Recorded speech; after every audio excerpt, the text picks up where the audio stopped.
Hola, ¿qué tal? ¿Cómo están ustedes? Bienvenidos a esta nueva edición de CNN Prime de este domingo 26 de julio. Último domingo del mes, pero cargado de informaciones, donde estaremos revisando en esta media hora lo más relevante en el ámbito nacional y, por supuesto, también el internacional. Y nos vamos de inmediato con nuestros titulares. Tras días de emergencia, los servicios básicos vuelven a funcionar ampliamente en la región de Coquimbo, aunque aún se mantienen los trabajos, en particular para recomponer las telecomunicaciones y el acceso al agua potable.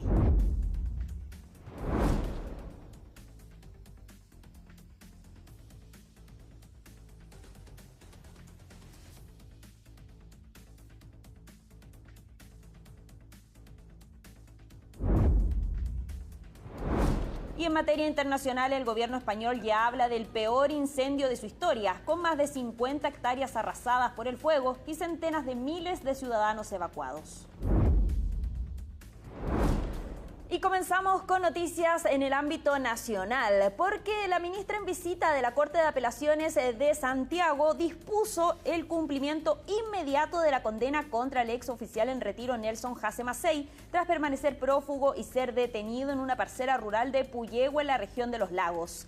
Jase Macei fue condenado en forma definitiva por la Corte Suprema a los 25 años y un día de presidio por los secuestros calificados y homicidios del cantautor Víctor Jara y del exdirector nacional de prisiones Litré Quiroga Carvajal, ocurridos tras el golpe de Estado de 1973. El exmilitar estuvo destinado en el entonces Estadio Chile en septiembre de 1973 como parte de la sección del Regimiento Tejas Verdes, que llegó al recinto bajo el mando de Manuel Contreras. Y una nueva encuesta de Descifra evidencia una gestión mayoritariamente negativa del ministro de Hacienda Jorge Quirós. El sondeo realizado entre el 22 y el 23 de julio mostró que un 63% evalúa su gestión de manera negativa, mientras que un 34% lo califica positivamente. Respecto a su imagen, un 86% de los encuestados lo califica como una figura rígida y un 72% lo califica como confrontacional, mientras que 57% lo percibe como incapaz. El único atributo positivo con respaldo mayoritario fue seguro, percepción compartida por un 60% de los consultados.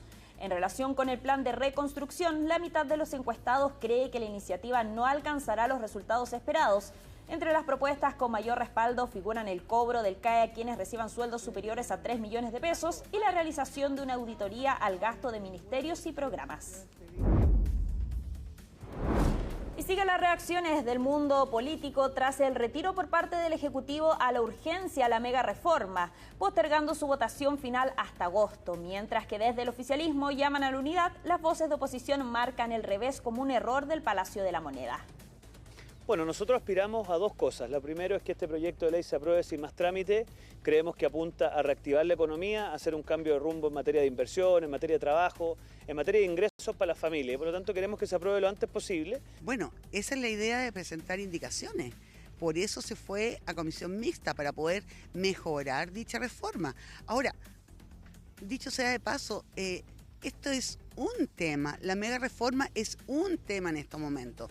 Problema que en la semana en que todos pedimos que podíamos estar en terreno, colaborando en la solución de la emergencia, incluido el gobierno, para eso lo pedíamos, para que el gobierno se dedicara a la solución de la emergencia.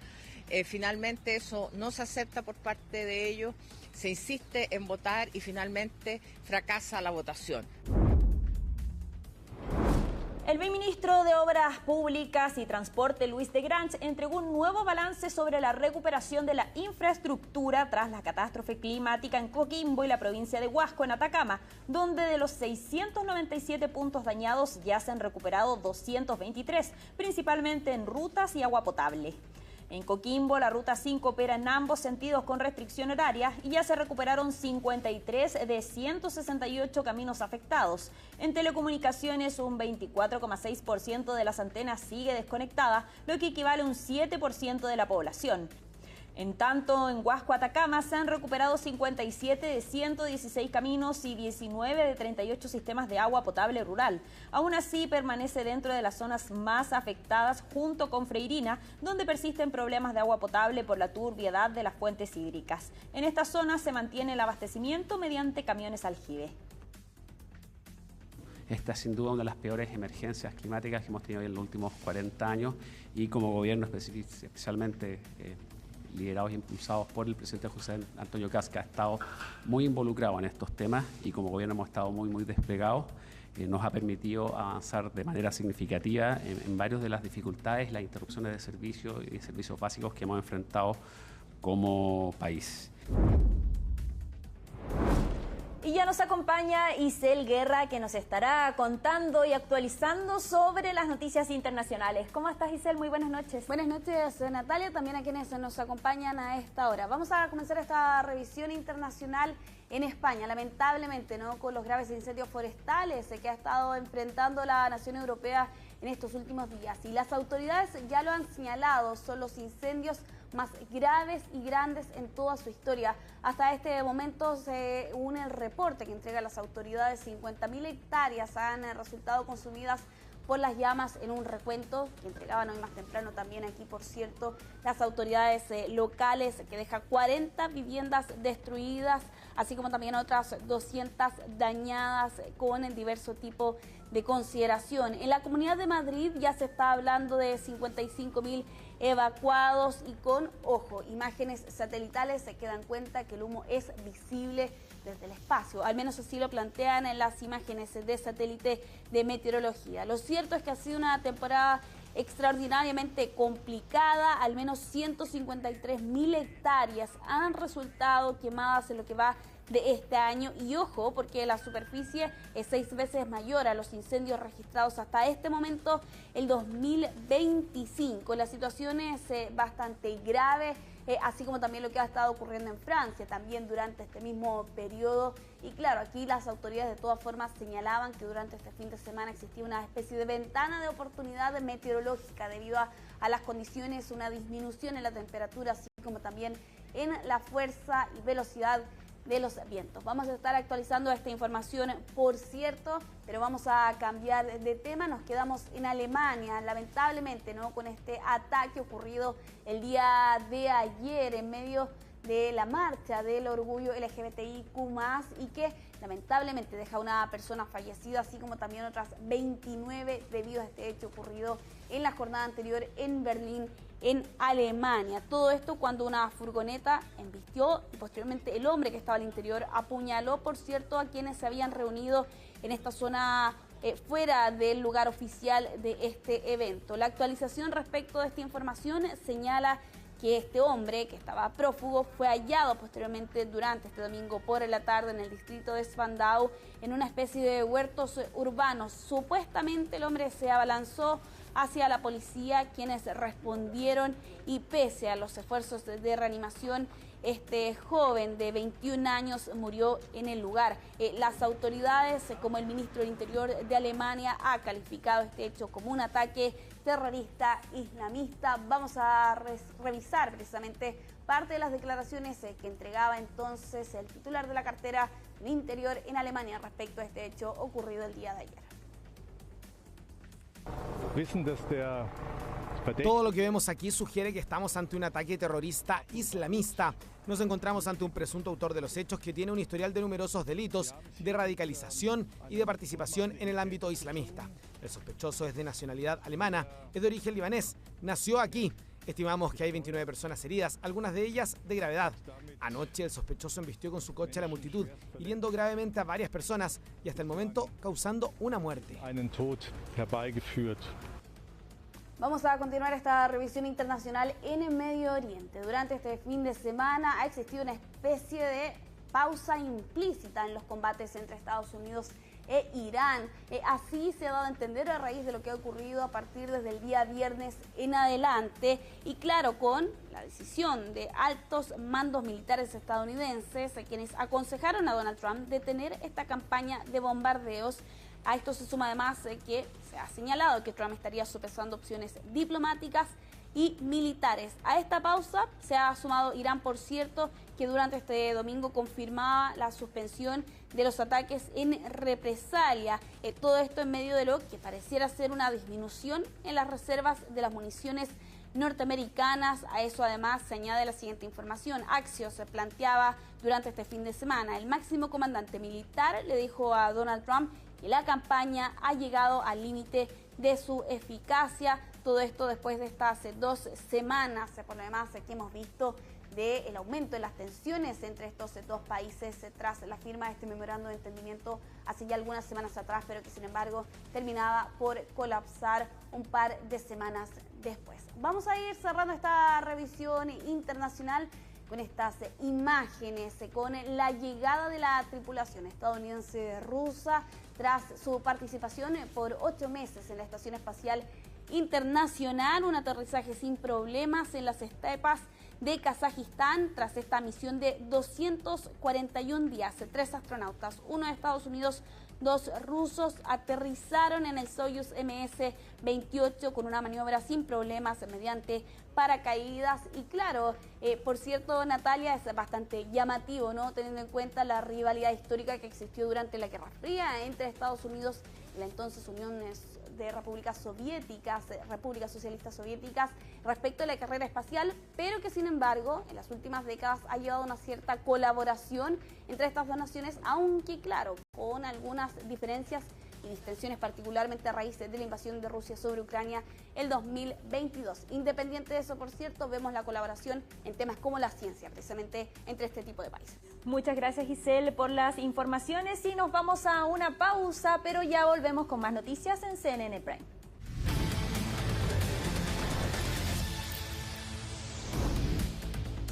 Y el gobierno regional de Los Ríos anunció un aumento en los recursos al programa Última Milla, que busca llevar conectividad a las zonas rurales de la región. Eso sí, este proyecto fue aprobado en 2022, pero todavía no ha sido ejecutado. Todos los detalles se los revisamos con Pablo Matamala. ¿Cómo están? Muy buenas noches. Así es, porque la conectividad digital vuelve a instalarse como uno de los grandes desafíos pendientes en la región de Los Ríos. Se trata del Plan Última Milla, una iniciativa impulsada hace varios años por el Ministerio de Transporte y Telecomunicaciones junto al gobierno regional con el objetivo de llevar a Internet a sectores rurales donde hoy simplemente no existe cobertura o esta es muy deficiente.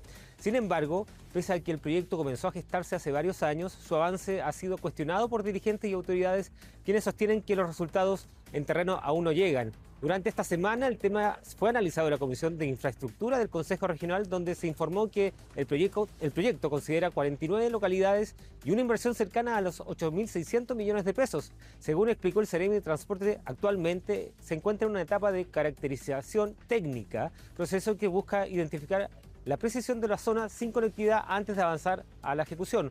Revisamos declaraciones tanto del Ceremi de Transporte como así también al representante del gobierno regional en esta materia.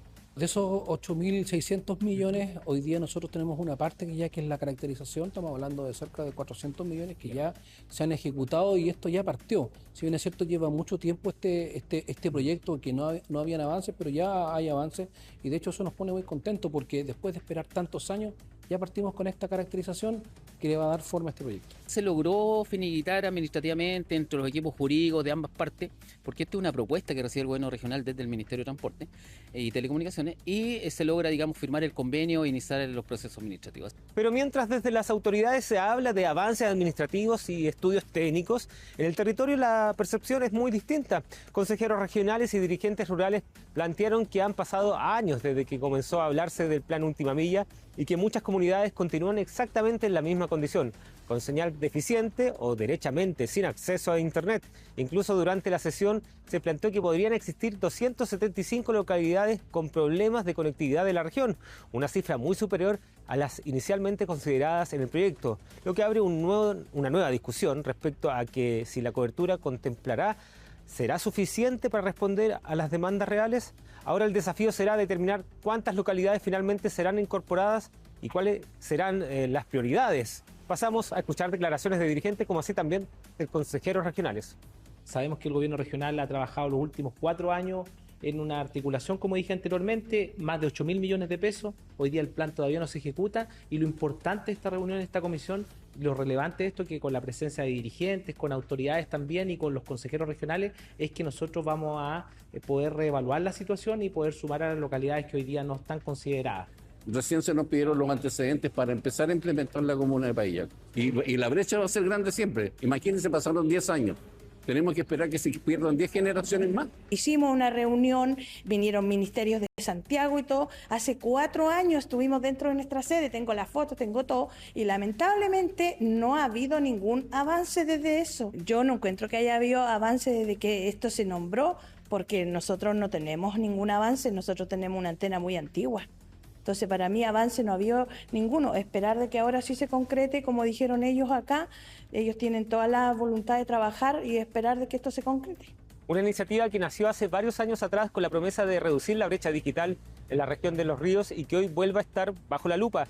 El debate ya no es solo cuánto dinero existe para financiar el proyecto, sino cuándo esa inversión se traducirá en conectividad real para las familias que aún permanecen desconectadas en la región de Los Ríos. Muy buenas noches. Y tras obtener el segundo lugar en la Copa del Mundo, la Asociación de Fútbol Argentina se preocupa de otro partido, el judicial, con el FBI siguiendo los pasos de los máximos dirigentes. Diego Ramírez tiene todos los detalles.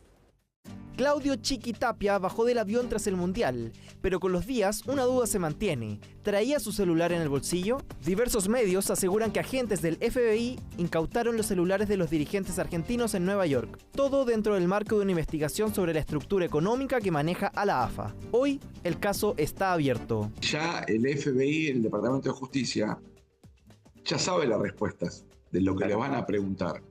Por lo cual van a tener que decir exactamente la verdad. Porque para ellos que vos les mientas puede ser un gesto para que te dejen detenido. La justicia estadounidense persigue a la empresa Tour Prod Enter de Javier Faroni, a Tapia y a Pablo Tobillino, tesorero de la asociación, por presunto lavado de dinero y desvío de fondos. Radicada en Miami, la sociedad se encarga de administrar patrocinios en el extranjero, aunque es acusada de movimientos bancarios por más de $300 millones. Y está toda la trazabilidad de punta a punta de cuando una marca le mandaba el dinero y cómo a las 48 horas empezaban a enviarlas a distintas empresas fantasmas. Es obsceno lo que han hecho.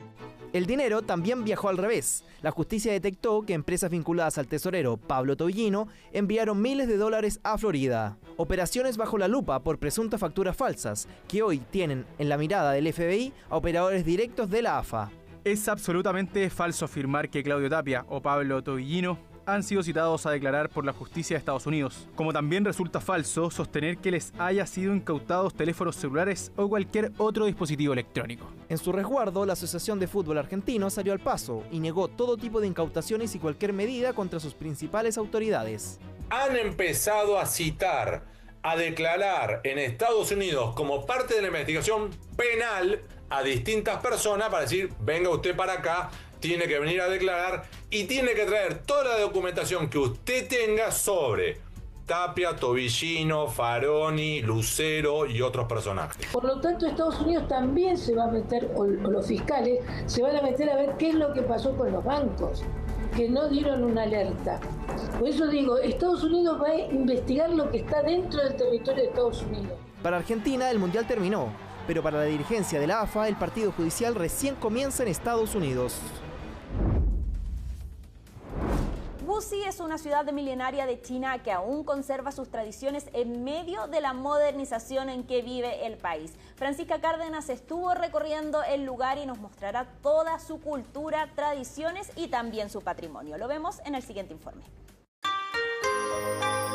Al este de China, en la provincia de Jiangsu y a orillas del lago Taihu, se encuentra Wuxi, una ciudad con más de 3.000 años de historia que conserva uno de los grandes tesoros culturales de esta zona del país. Su historia está estrechamente ligada al agua y a la antigua región de Jiangnan, al sur del río Yangtze, donde durante siglos se desarrollaron pequeñas ciudades y pueblos conectados por canales que dieron origen a una arquitectura y a una forma de vida muy características. Wuxi es una ciudad de la provincia de Jiangsu con paisajes bellísimos. Para mí su profundo patrimonio cultural y su agradable entorno urbano siempre me han cautivado. Pero Wuxi es mucho más que la imagen de una China antigua. Es también una ciudad que ha experimentado una enorme transformación económica y urbana, convirtiéndose en uno de los principales polos industriales y tecnológicos de Jiangsu. Y quizás sea esa convivencia entre tradición y modernidad la que mejor explica el atractivo de este lugar. En Gusi hay una gran cantidad de antiguos edificios que han sido bien conservados y siguen atrayendo turistas de todo el mundo.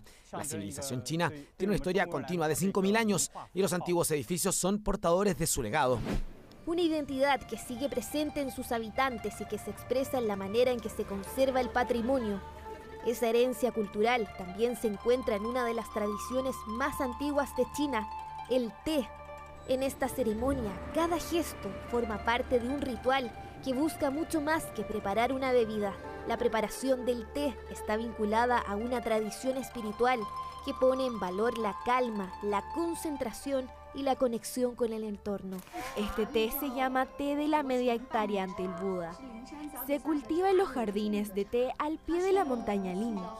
Se trata de un té rojo, elaborado a base de brotes tiernos, cosechados antes de la época de luminosidad clara. Las rosas que contiene son rosas rojas de Mo Yunnan. Es un té de naturaleza tibia, ideal para personas con problemas digestivos o estómago sensible. Es una excelente opción para las mujeres durante el otoño y el invierno. Al ser un té totalmente fermentado, no supone una carga para el estómago. Y Gusi tiene además una relación histórica con el té. Durante siglos la calidad de sus aguas fue especialmente valorada para su preparación, convirtiendo a lugares como la fuente de Ershuan en la montaña Huishan en parte de la tradición cultural de la ciudad. Pero hay otra expresión que permite entender la identidad de Gusi, la música, porque esta ciudad también ocupa un lugar destacado en la historia de la música tradicional china y es especialmente conocida por su vínculo con uno de sus instrumentos más representativos, el erhu. 2 cuerdas, un arco, un sonido que muchas veces parece imitar la voz humana.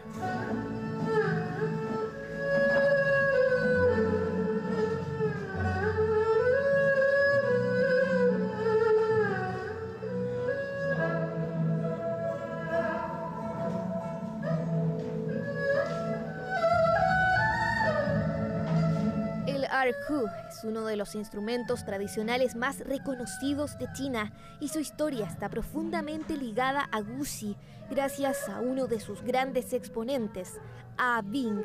Nacido aquí, este músico ciego que vivió en condiciones de extrema pobreza convirtió su experiencia y sus emociones en música. Su composición más famosa, La luna reflejada en el manantial Ershuan, terminó transformándose en una de las piezas más emblemáticas de la música tradicional china. Empecé a tocar el erhu a los 6 años y ya han pasado más de 20 años desde entonces. El erhu es un instrumento folclórico chino muy utilizado. Quiero decirles que no es fácil empezar a tocarlo, solo tiene 2 cuerdas y no tiene diapasón, por lo que producir sonidos y mantener la afinación correcta es bastante difícil, pero al mismo tiempo es un instrumento muy cercano a las emociones humanas. Claro, este es un gaohu, su caja de resonancia es más plana y pequeña y su volumen es más agudo.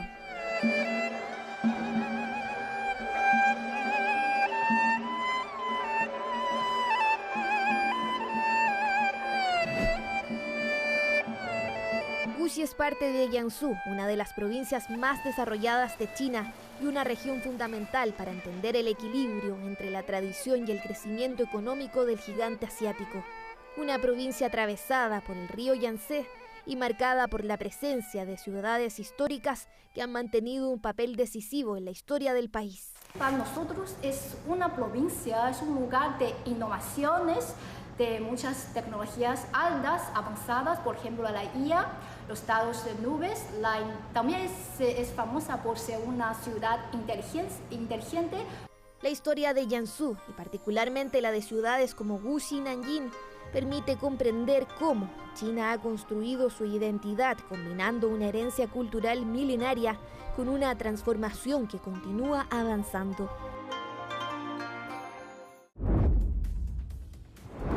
Y con estas informaciones terminamos esta revisión de las noticias de este domingo 26 de julio en CNN Prime. Los invitamos a seguir en la compañía de CNN Chile y por supuesto estar atentos a todas las nuevas informaciones a través de nuestro sitio web cnnchile.com y también en nuestras redes sociales. Nosotros nos vemos en otra oportunidad. Muy buenas noches.